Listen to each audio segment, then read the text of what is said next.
सोचिए, एक ऐसी दुनिया के बारे में जहां कोई भी इंसान गरीब ना हो, हर बच्चे को अच्छी शिक्षा मिले, सबको अच्छी स्वास्थ्य सेवाएं मिले और साथ ही हमारा ये प्लैनेट, हमारी ये धरती भी सुरक्षित रहे।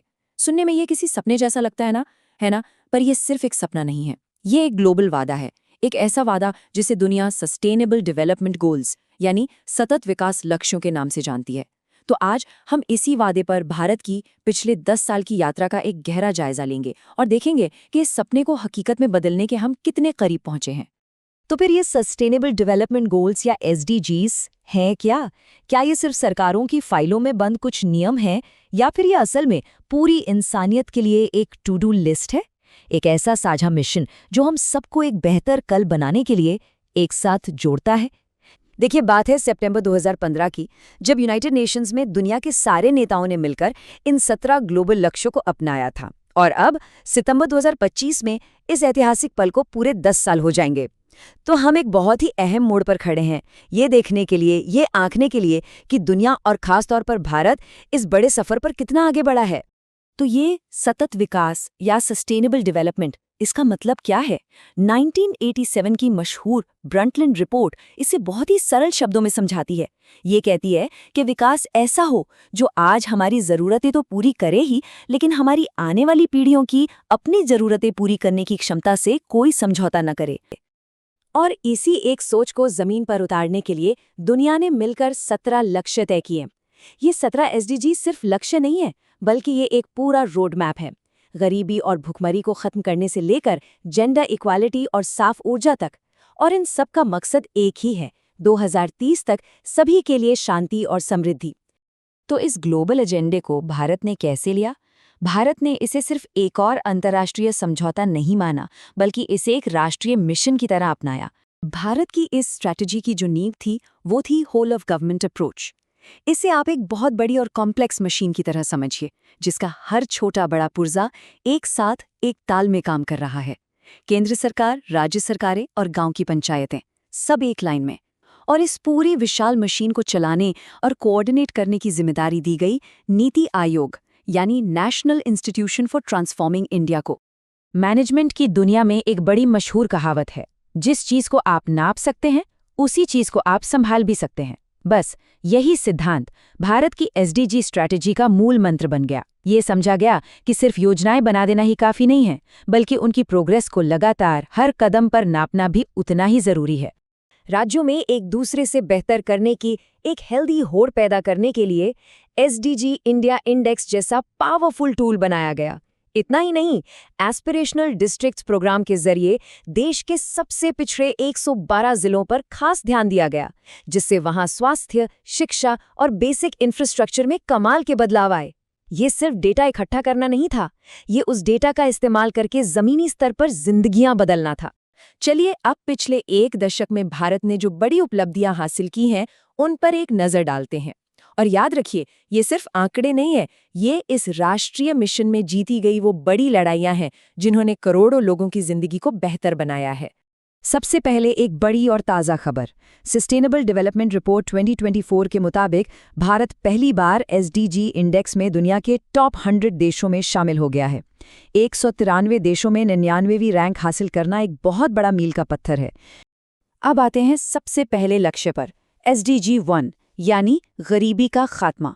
नीति आयोग की एक रिपोर्ट के मुताबिक 2015 से 2021 के बीच भारत में 13.5 करोड़ से भी ज्यादा लोग मल्टी डायमेंशनल पॉवर्टी यानी बहुआयामी गरीबी से बाहर निकले हैं। 13.5 करोड़, ये संख्या दुनिया के कई देशों की कुल आबादी से भी ज्यादा है। ये सिर्फ एक आंकड़ा नहीं, ये 13.5 करोड़ बेहतर जिंदगियों की कहानी है।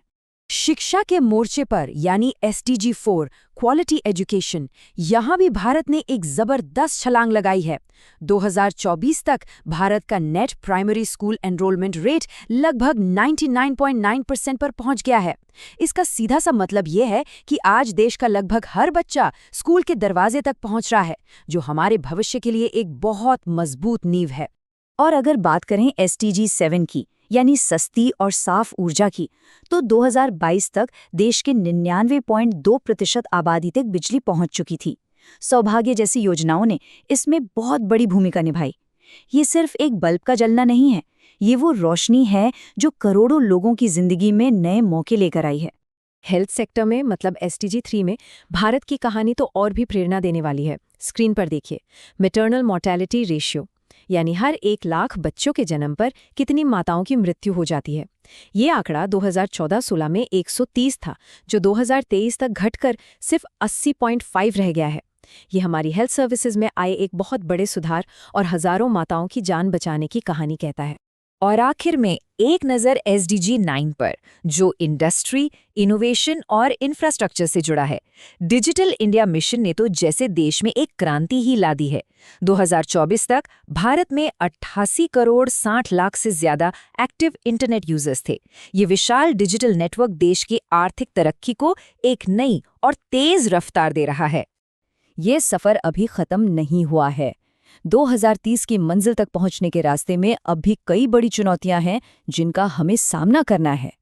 इन चुनौतियों में कुछ बहुत बड़ी हैं, जैसे कुछ जरूरी सेक्टर्स में भरोसेमंद डेटा की कमी, योजनाओं को जमीन पर उतारने के लिए पैसों की कमी, अलग अलग राज्यों के बीच कोऑर्डिनेशन में फर्क, और सबसे बड़ी पहेली, विकास की तेज रफ्तार और पर्यावरण की सुरक्षा के बीच बैलेंस कैसे बनाया जाए। और तो और कोविड-19 महामारी ने स्वास्थ्य और शिक्षा में हमारी बरसों की मेहनत पर भी एक तरह से ब्रेक लगा दिया है।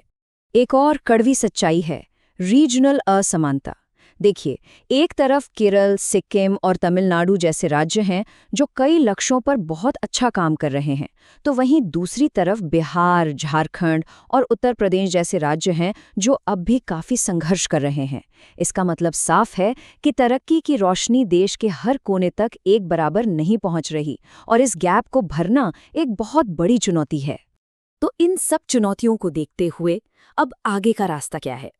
2030 की डेडलाइन तक पहुंचने के लिए इस रेस के आखिरी और सबसे जरूरी हिस्से के लिए हमारी स्ट्रेटजी क्या होनी चाहिए? एक्सपर्ट्स का मानना है कि अब हमें कई मोर्चों पर एक साथ काम करना होगा। पहला, हमें अपने डेटा सिस्टम को और भी मजबूत बनाना होगा ताकि हर प्रोग्रेस को सही से नापा जा सके। दूसरा, सरकारी पैसों के साथ साथ प्राइवेट इन्वेस्टमेंट को भी लाना होगा। तीसरा, केंद्र और राज्यों के बीच तालमेल को और बेहतर बनाना होगा। और सबसे जरूरी बात, इस मिशन को एक जन आंदोलन बनाना होगा जिसमें आम नागरिक, एकेडमिक्स और प्राइवेट सेक्टर सबकी भागीदारी हो। विकास की हर पॉलिसी के दिल में सस्टेनेबिलिटी का आइडिया होना चाहिए। मंजिल अब दूर नहीं है, डेडलाइन 2030 है और घड़ी की सुइयां बहुत तेजी से आगे बढ़ रही हैं। जो करना है अभी करना है। तो अंतिम और सबसे बड़ा सवाल यही है, क्या भारत 2030 की इस दौड़ को जीत पाएगा?